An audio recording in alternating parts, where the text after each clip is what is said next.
Hello students, welcome to my channel Phoenix Chemistry Academy.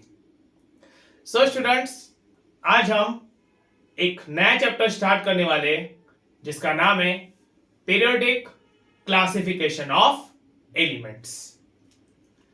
Students, ये जो chapter है, इस चैप्टर में हम डिटेल में स्टडी करने वाले हैं एलिमेंट्स के बारे में, उनके क्लासिफिकेशन के बारे में, वो किस तरीके से डिस्कवर हुए थे और किस तरीके से अरेंज किए गए थे, कौन से ऐसे साइंटिस्ट थे जिन्होंने एलिमेंट्स को क्लासिफाई किया, उन्होंने किस बेसिस पे उसको क्लासिफाई किया और उन्होंने कौन से ड्रॉबैक्स, कौन सी डिफिकल्टीज जो है वो फेस की थी.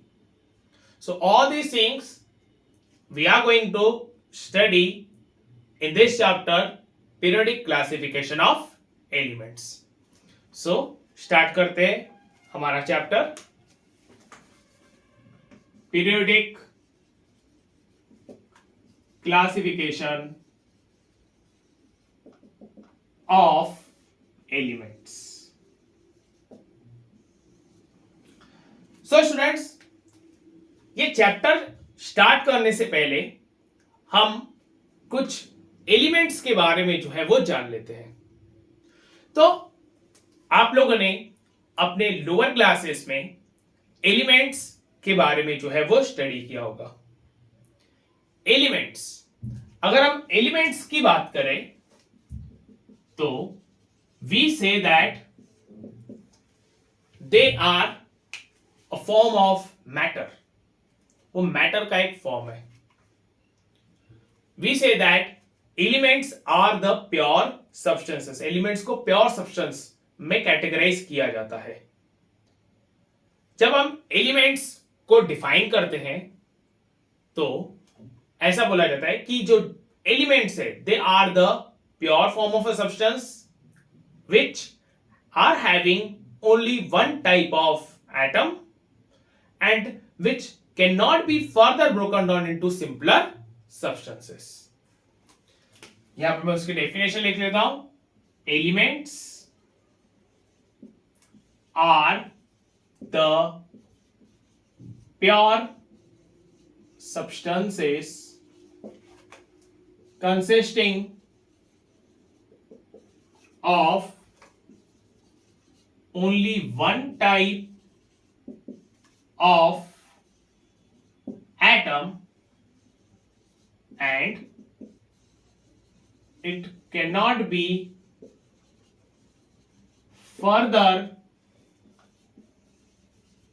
broken down into simpler substances.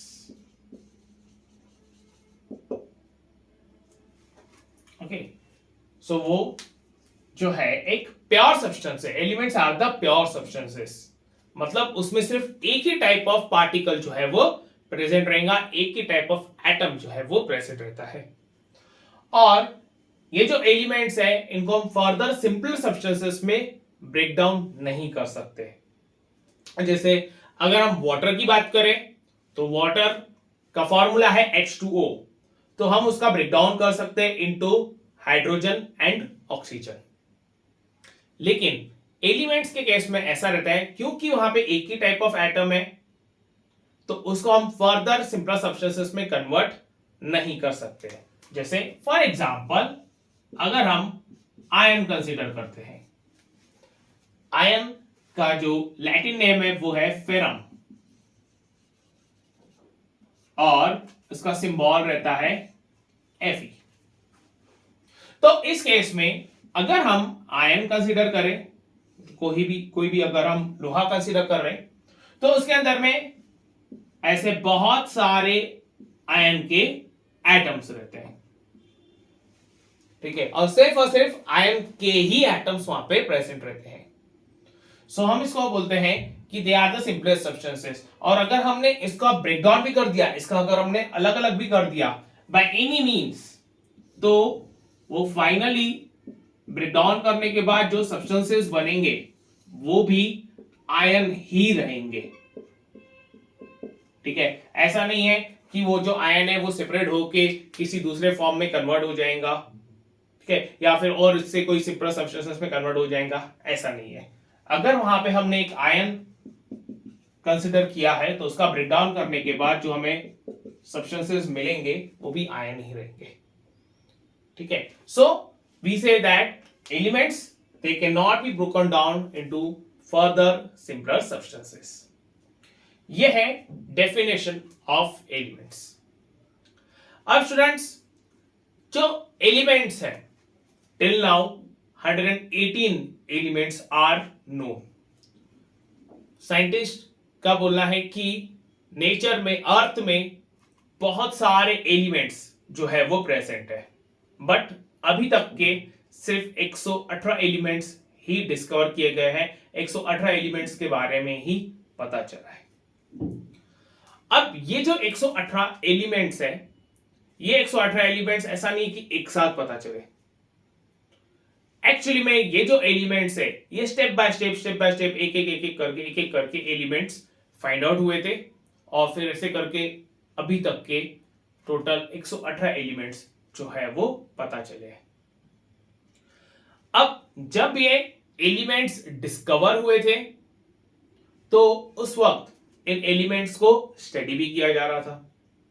जो डिफरेंट एलिमेंट्स है उनकी प्रॉपर्टीज वगैरह जो है वो स्टडी की जाती है। प्रॉपर्टीज मतलब उनका नेचर कैसा है, उनका कलर कैसा है, किस तरीके से रिएक्ट करते हैं, उनका मास कितना है, मेल्टिंग पॉइंट कितना है, बॉइलिंग पॉइंट कितना है, ये सब चीजें जो है वो उनके बारे में पता की जाए। उनकी स्टेट सॉलिड है, लिक्विड है, गैस है, या और कोई स्टेट है उनकी, तो ये सब प्रॉपर्टीज के बारे में जो है वो स्टडी कर रहे थे। और जैसे जैसे उनको नए नए एलिमेंट्स मिलते जा रहे थे वैसे वैसे उनकी प्रॉपर्टीज जो है वो भी डिस्कवर होती जा रही थी, न्यू प्रॉपर्टीज वहां पे डिस्कवर होती जा रही थी। और जैसे जैसे न्यू प्रॉपर्टीज डिस्कवर होती जा रही थी तो जो साइंटिस्ट है उनको बहुत ज्यादा कंफ्यूजन हो रहा था, क्योंकि इतनी सारी प्रॉपर्टीज को ध्यान में रखना बहुत टफ हो रहा था। और अगर हम इन सारी प्रॉपर्टीज को किसी एक नॉर्मल पर्सन को भी बता दे तो वो भी बहुत कंफ्यूज हो जाएगा। तो ये सारा कंफ्यूजन अवॉइड करने के लिए ही एलिमेंट्स को जो है वो क्लासिफाई किया गया था, और वही हमें स्टडी करना है इस चैप्टर में, that is periodic classification of elements. So हम सबसे पहला टॉपिक जो है वो स्टार्ट करते हैं चैप्टर का, and that is need for classification of elements.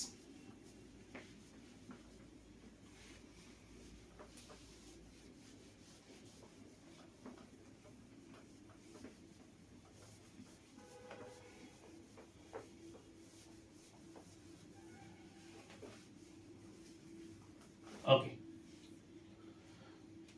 So students, start करने से पहले मैं आपको एडवाइस करूंगा कि आप सब लोग एक नोटबुक और पेन जो है वो लेकर रेडी रहिए, ताकि जो जो यहाँ पे पॉइंट्स बताए जा रहे हैं आप उसको नोट डाउन कर सको, so that you can read it easily. So सबसे पहला टॉपिक है need for classification of elements. Need for classification of elements मतलब कि एलिमेंट्स को क्लासिफाई करने की जरूरत क्या है, क्यों ये जरूरत पड़ी कि हम एलिमेंट्स को क्लासिफाई कर सकते हैं। तो जैसे कि मैंने आपको ऑलरेडी बताया है कि जो एलिमेंट्स है टिल नाउ 118 एलिमेंट्स जो है वो नोन है। इनिशियली जो एलिमेंट्स डिस्कवर हुए थे अराउंड 30 एलिमेंट्स जो है वो डिस्कवर हुए थे इन द ईयर 1798 और 1800 तक के। अब उसके बाद जो है वो केमिस्ट्री की स्टडी आगे बढ़ती गई और आज की तारीख में 118 एलिमेंट्स के बारे में पता चल चुके हैं। बट ये जो क्लासिफिकेशन का फंडा है, क्लासिफिकेशन का जो कॉन्सेप्ट है, ये बहुत पहले से ही स्टार्ट हो चुका था। मतलब जब अराउंड 30 एलिमेंट्स डिस्कवर हुए तो उस वक्त ही ये क्लासिफिकेशन जो है वो किया जाने लगा। इनिशियली जो जो एलिमेंट्स है, एलिमेंट्स की प्रॉपर्टीज को स्टडी करके उनको क्लासिफाई किया गया into metals and non metals. ठीक है, ऐसा क्यों किया गया? ताकि जो एलिमेंट्स है उसको हम प्रॉपरली याद रख सके, उनकी प्रॉपर्टीज को हम प्रॉपरली ध्यान में रख सके। तो initially the elements were classified as metals and non metals. Initially elements were classified as metals and non-metals। अब जैसे जैसे केमिस्ट्री की स्टडी आगे बढ़ती गई, न्यू एलिमेंट्स डिस्कवर होने लगे और उनकी प्रॉपर्टीज को स्टडी किया जाने लगा। तो कुछ एलिमेंट्स ऐसे भी डिस्कवर हुए जिनके पास ना तो मेटल्स की प्रॉपर्टीज थी ना ही नॉन मेटल्स की प्रॉपर्टीज थी। मतलब they were having some different kind of properties other than metals and non-metals। और कुछ ऐसे भी एलिमेंट्स थे जिसमें मेटल्स और नॉन मेटल्स दोनों की भी प्रॉपर्टी वहां पे फाइंड आउट हो रही थी। और क्योंकि ये सारी चीजें सामने आई, दैट्स व्हाई ये जो क्लासिफिकेशन था एलिमेंट्स का into metals and non metals, उसको फिर डिसकंटिन्यू किया गया, उसको कैरी फॉरवर्ड नहीं किया गया, क्योंकि ये जो क्लासिफिकेशन था it was an incomplete classification. इससे एक प्रॉपर नॉलेज नहीं मिल रहा था, उल्टा वहां पे कंफ्यूजन जो है वो बहुत बढ़ते जा रहा था। नेक्स्ट फिर स्टडी और आगे बढ़ती गई और फिर जो एलिमेंट्स है, एलिमेंट्स की प्रॉपर्टीज को और डीप में स्टडी किया गया। जैसे जैसे टाइम आगे बढ़ते जा रहा था वैसे वैसे जो एलिमेंट्स है वो भी डिस्कवर होते जा रहे थे, प्रॉपर्टीज की भी स्टडी हो रही थी। और फिर जब एक sufficient number of elements discover हो चुके थे और उनकी प्रॉपर्टीज भी स्टडी हो चुकी थी, सो वहां पे जो साइंटिस्ट है उनको पता चला कि जो एलिमेंट्स हैं उनकी प्रॉपर्टीज रिपीट हो रही है। मतलब एक सर्टेन नंबर ऑफ एलिमेंट्स के बाद जो एलिमेंट्स की प्रॉपर्टीज है वो बार बार रिपीट हो रही है। जैसे फॉर एग्जांपल पहले 10 एलिमेंट्स की प्रॉपर्टीज को स्टडी की, उसके बाद नेक्स्ट जो एलिमेंट 11th नंबर का जो एलिमेंट है उसमें जो प्रॉपर्टी है वो रिपीट हुई। जो ऑलरेडी पहले 10 एलिमेंट्स में हम प्रॉपर्टीज स्टडी कर चुके हैं उनमें से ही कोई प्रॉपर्टी 11th वाले एलिमेंट में रिपीट हो रही थी। सिमिलरली फिर आगे बढ़े 12th नंबर का एलिमेंट, तो उसमें भी कुछ प्रॉपर्टी रिपीट हो रही। तो ऐसे करते करते हुआ ये कि एक ग्रुप ऑफ एलिमेंट्स उनको ऐसा मिल गया जिसमें जो प्रॉपर्टीज है उसमें हमें सिमिलैरिटीज देखने को मिल रही है। और जब ये सिमिलैरिटीज आने लग गई एलिमेंट्स में, तो उन एलिमेंट्स को ग्रुप्स में क्लासिफाई किया गया। मतलब कि जो एलिमेंट्स की प्रॉपर्टीज सिमिलर आ रही थी उनका स्पेसिफिकली ग्रुप बनाया गया। ये सब चीजें तब हुई जब उन एलिमेंट्स को जितने भी डिस्कवर हुए थे उसको हम अरेंज कर रहे थे in the increasing order of their atomic masses. मतलब जब साइंटिस्ट एलिमेंट्स को increasing order of atomic masses के हिसाब से अरेंज कर रहे थे, तब वहां पे पीरियोडिक जो प्रॉपर्टीज है उसमें सिमिलैरिटीज आने लग गई और फिर उनको ग्रुप में क्लासिफाई किया गया। और फाइनली जब पूरे एलिमेंट्स को क्लासिफाई किया गया, उसको increasing order of atomic masses में अरेंज किया गया, तो उन एलिमेंट्स की एक टेबल बन गई जिसको कहा जाता है पीरियोडिक टेबल। सो ये पर्टिकुलर चैप्टर में हमें वही स्टडी करना है कि जो एलिमेंट्स है उनके ऐसे कौन सी प्रॉपर्टीज है जिसके वजह से पीरियोडिक टेबल का फॉर्मेशन हुआ और वो कौन साइंटिस्ट थे जिन्होंने ये पीरियोडिक टेबल बनाने में अपनी मेहनत लगाई। सो यहां पे इस पर्टिकुलर चैप्टर में हम पढ़ने वाले हैं 4 डिफरेंट साइंटिस्ट के बारे में। पहला साइंटिस्ट जो है वो है डोबर्नियर, दूसरा साइंटिस्ट इट इज न्यूलैंड, तीसरा साइंटिस्ट दैट इज मेंडेलीव्स, और जो चौथे थे that they where Henry मॉसली।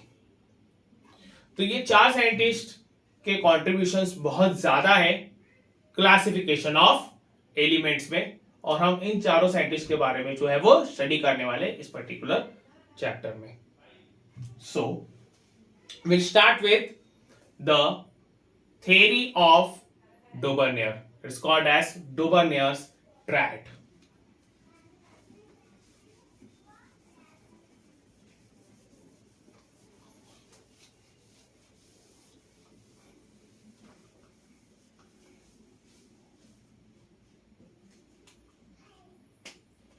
So यहाँ पे मैं हेडिंग दे देता हूं, Daubernier's triad.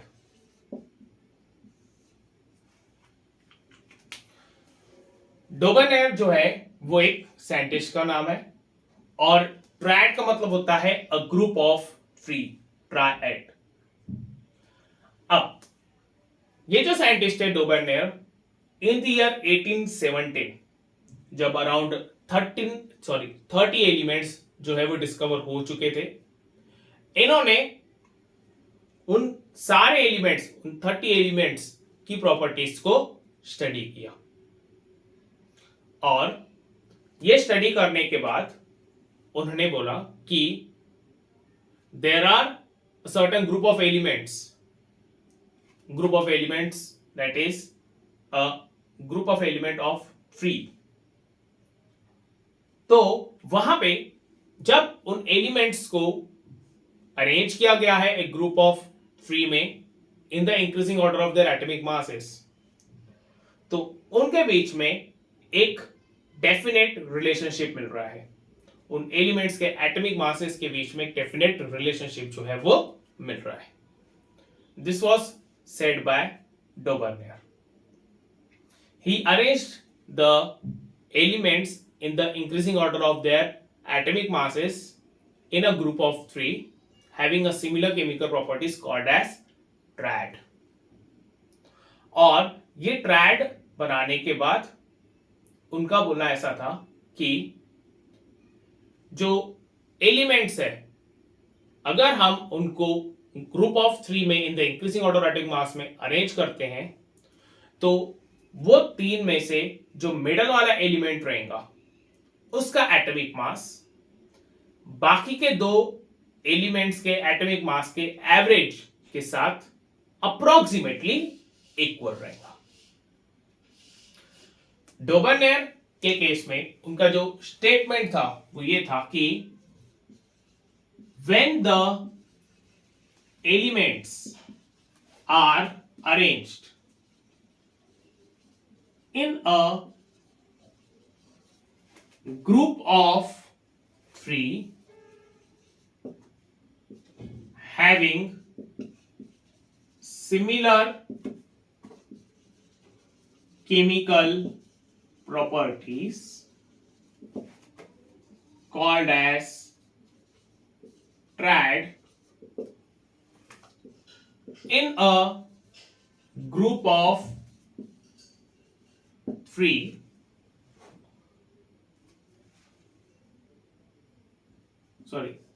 in the increasing order of their atomic masses, the atomic mass of middle element is approximately equal to average atomic mass of other 2 elements। ये था डोबरनेर triad का statement. When the elements are arranged in a group of three having similar chemical properties called as triad in the increasing order of their atomic masses, the atomic mass of the middle element is approximately equal to the average atomic masses of the other two elements. ये था उनका statement कि हम तीन elements जिनकी properties similar है उनका हमने ग्रुप बना लिया और उनको हमने अरेंज किया in the increasing order of their atomic mass. और जब हम उनको increasing order of atomic mass में अरेंज करते हैं तो उनके एटॉमिक मासेस में एक रिलेशनशिप मिल रहा है और वो रिलेशनशिप ये है कि the atomic mass of the middle element is approximately equal to the average atomic masses of the other two elements. अब अपनी थियरी जो है वो प्रूव करने के लिए डोबरनेर ने कुछ एग्जांपल्स भी बताए, कुछ ट्रायड्स उन्होंने बताए, जिसमें से पहला ट्रायड था lithium having atomic mass 7, sodium having atomic mass 23 and potassium having atomic mass 39। डोबरनेर का कहना था कि ये एक ट्रायड है और ये एक ट्रायड है। उन्होंने प्रूव कैसे किया? उन्होंने बोला कि ये लिथियम, सोडियम और पोटेशियम जो है वो तीनों की प्रॉपर्टीज जो है वो सेम है। सही भी है क्योंकि ये तीनों है अल्कली मेटल्स और ये तीनों की प्रॉपर्टीज लगभग सेम ही है।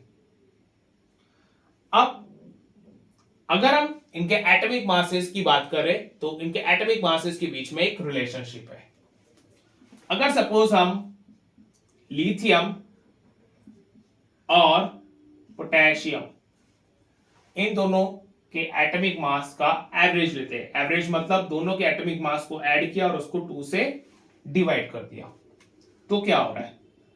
लिथियम का एटॉमिक मास है 7 plus 39 divide by 2, so this will be 46 divided by 2 and that is equal to 23। अब ये जो एटॉमिक मास, सॉरी, ये जो हमें एवरेज एटॉमिक मास मिला है 23, average atomic mass, it is equal to the atomic mass of sodium. It is equal to the atomic mass of sodium जो कि एक मिडल एलिमेंट था।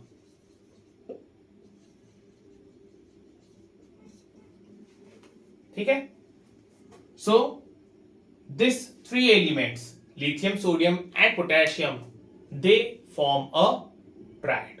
वो एक ट्रायड फॉर्म करते हैं। ओके, नोट कर लीजिए। First example, first triad of Dobereiner. Okay, this is a statement and this is the first example.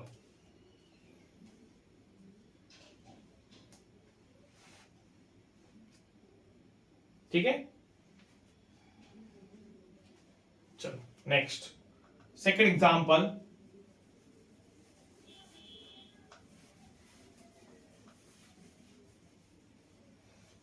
डोबरनेर ने कहा था कि जो एटॉमिक मास रहेगा मिडल एलिमेंट का वो अप्रोक्सीमेटली इक्वल रहेगा average atomic mass of the other two elements. और इस एग्जांपल में हमने देखा कि वो इक्वल है, एग्जैक्ट इक्वल आया है। तो ऐसा एग्जैक्ट इक्वल जो है वो हर एक एग्जांपल में नहीं आएगा, कुछ एग्जांपल्स ऐसे हैं वहां पे अप्रोक्सीमेट वैल्यू जो है वो मिलेंगी। नेक्स्ट एग्जांपल है calcium, strontium and barium. Calcium it is 40.1, strontium it is 87.6 and barium it is 137 point। ठीक है, ये है 3 वैल्यूज। ओके, चलो अब आप लोग इसको ट्राई करिए। फर्स्ट एलिमेंट, थर्ड एलिमेंट, इन दोनों का एवरेज, और फिर चेक करिए कि whether it is equal to the metal element, atomic mass of metal element और नॉट।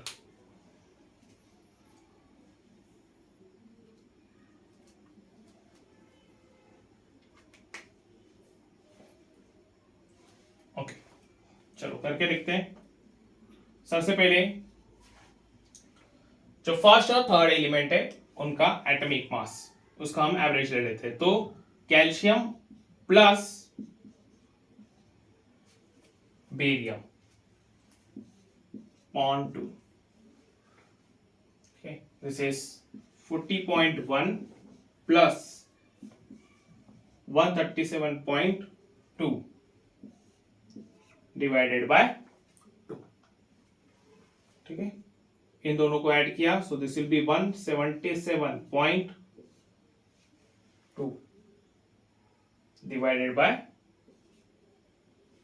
2. ठीक है, क्लियर? चलो इसको हम डिवाइड करते हैं। So this will be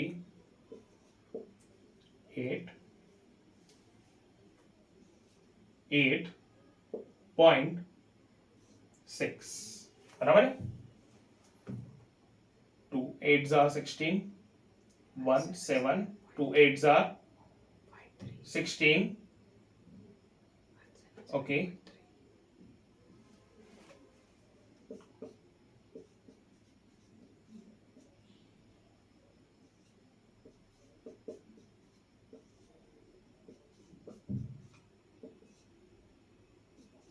okay, 88.6. ठीक है, हाँ। नाउ सो हमें एवरेज एटॉमिक मास जो मिला है दैट इज 88.6।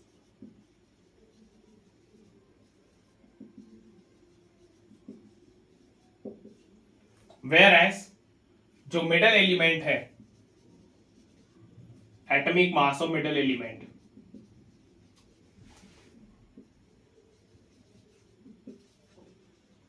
It is 87.6। अब ये दोनों वैल्यूज को अगर हम कंपेयर करते हैं, सो यहां पे डिफरेंस जो है वो 1 का है। This is 88.6 and this is 87.6। So we can say that both these values are approximately equal.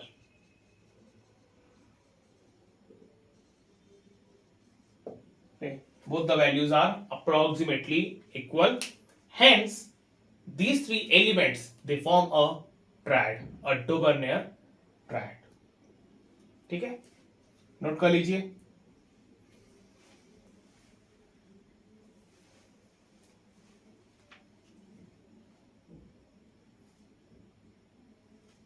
ठीक है, चलो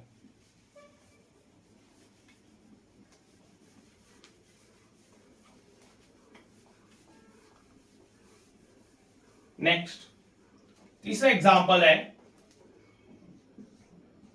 chlorine 35.5, bromine 79.9 and iodine 126.9। Okay, chlorine, bromine और आयोडीन, ये तीनों एलिमेंट्स जो है इनकी प्रॉपर्टीज सिमिलर है, और दीज आर द हैलोजेंस। चलिए अब इनका एवरेज निकालते हैं। फर्स्ट और third element, chlorine plus iodine divided by 2। Chlorine का एटॉमिक मास है 35.5, आयोडीन का 126.9 डिवाइडेड बाय 2।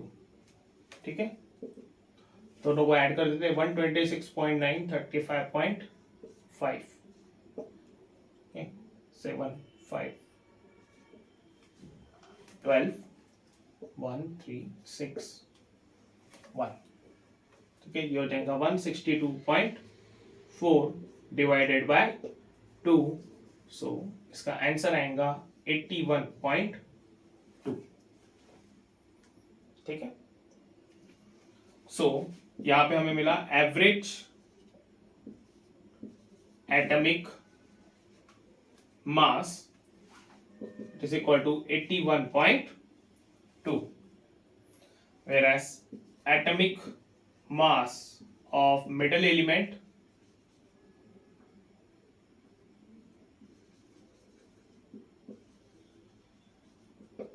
it is 79.9। अब इन दोनों का अगर हम डिफरेंस देखें, सो इट इज 1.3। ठीक है, डिफरेंस जो आ रहा है वहां पे 1.3 का आ रहा है। ओके, सो ये भी हम अप्रोक्सीमेटली इक्वल कंसिडर करेंगे। आप में से बहुत सारे लोगों को अभी कंफ्यूजन हो रहा होगा कि अप्रोक्सीमेट वैल्यू जो है हमें कितनी कंसिडर करनी है। तो मैं बता दूं आपको कि जब हम अप्रोक्सीमेट वैल्यू की बात करते हैं तो it should be plus minus 2। Plus minus 2 का मतलब ये हुआ कि जो भी हमें एवरेज एटॉमिक मास मिल रहा है उसका मास जो मेटल एलिमेंट का एटॉमिक मास है उससे प्लस माइनस 2 में रहना चाहिए। मतलब उनका डिफरेंस जो है वो मैक्सिमम 2 का रहने को ना, अप्रोक्सीमेट वैल्यू निकालने के लिए। तो यहां पे जैसे हमें डिफरेंस मिला है 1.3, इसके पहले वाले एग्जांपल में हमें जो डिफरेंस मिला था वो था 1 का, so we can consider it as approximate value. ठीक है, 2 तक के वैल्यू अगर 2 है तो वहां पर उतना हम कंसीडर कर सकते हैं। So this is the third Dobereiner triad. Note कर लीजिए सब लोग।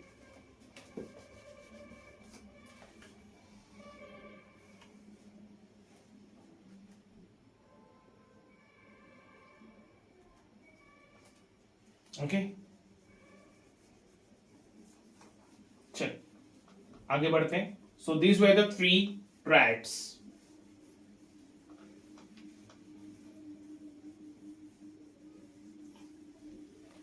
नाउ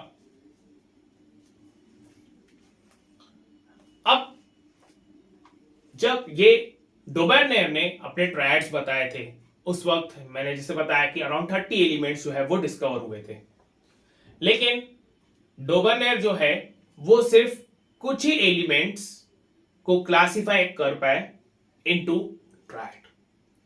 सारे एलिमेंट्स को वो ट्रायड में क्लासिफाई नहीं कर पाए, and that was called as the drawback और लिमिटेशन ऑफ डोबर्नियर। सो यहां पे मैं लिखता हूं ड्रॉबैक और limitation of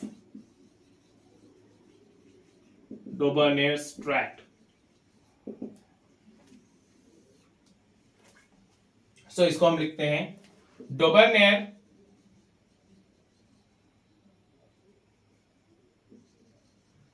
could classify only few elements into a triad. Not all the elements known at his time followed the triad। ठीक है, मतलब वो कुछ ही एलिमेंट्स जो है उनको ट्रायड में क्लासिफाई कर पाए। सारे एलिमेंट्स जो उनके वक्त नोन थे वो सारे एलिमेंट्स को वो ट्रायड के इसमें क्लासिफाई नहीं कर पाए। This was the drawback of Dobereiner triad. उसका हम एक एग्जांपल देख लेते हैं। एक एग्जांपल है नाइट्रोजन, phosphorus and arsenic।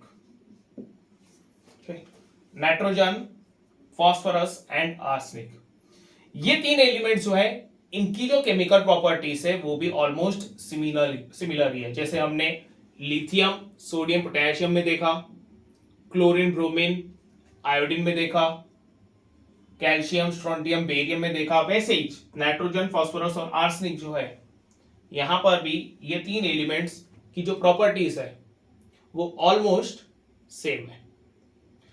तो डोबाने ट्रायड के हिसाब से अगर हम इन तीनों एलिमेंट्स को जिनकी प्रॉपर्टी सिमिलर है और वो एक ट्रायड फॉर्म कर रहे हैं, अगर हम इनको increasing order of atomic mass के हिसाब से अरेंज कर रहे हैं तो जो मिडिल एलिमेंट है उसका एटॉमिक मास अप्रोक्सीमेटली इक्वल आना चाहिए बाकी दो एलिमेंट्स के एवरेज एटॉमिक मास के साथ।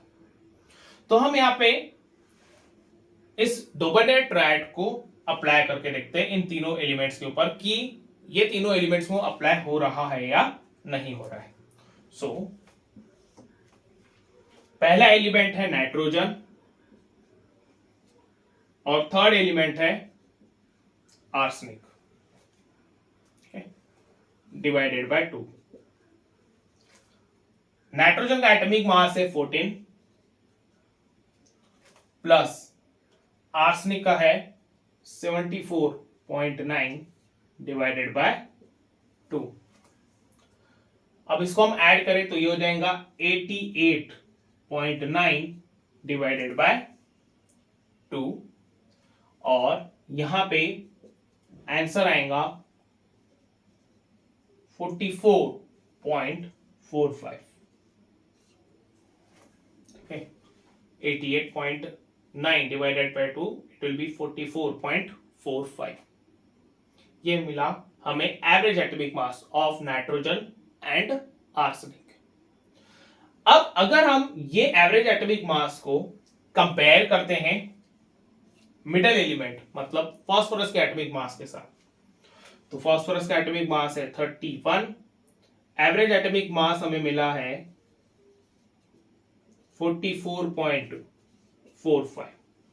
ठीक है, अब यहां पे अगर आप डिफरेंस देखोगे तो there is a difference of around 13.45 जिसको हम अप्रोक्सीमेट कंसीडर नहीं कर सकते। जैसे मैंने आपको बताया कि अगर हम अप्रोक्सीमेट वैल्यू कंसीडर कर रहे हैं तो प्लस माइनस 2 दो का अगर डिफरेंस है, 2 यूनिट्स का अगर डिफरेंस है एटॉमिक मास में तो हम उसको अप्रोक्सीमेट वैल्यू जो है वो कंसीडर कर सकते हैं। लेकिन यहां पर डिफरेंस जो है वो देखने को मिल रहा है 13.45 का, तो इसको हम अप्रोक्सीमेट वैल्यू नहीं बोल सकते।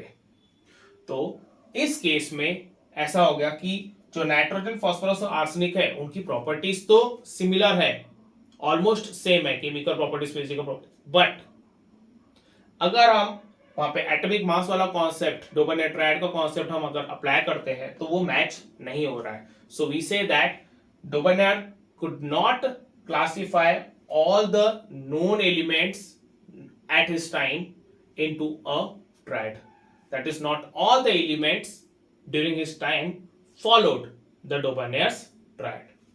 Okay, so this was the drawback or of the Dobonaire's triad, जिसके वजह से ये जो थ्योरी है डोबानेयर ट्रायड की थ्योरी जो है वो आगे कैरी फॉरवर्ड नहीं हुई। Okay, so students, this was all about the Dobonaire's triad। मिलते हैं नेक्स्ट लेक्चर में। Till then, thank you.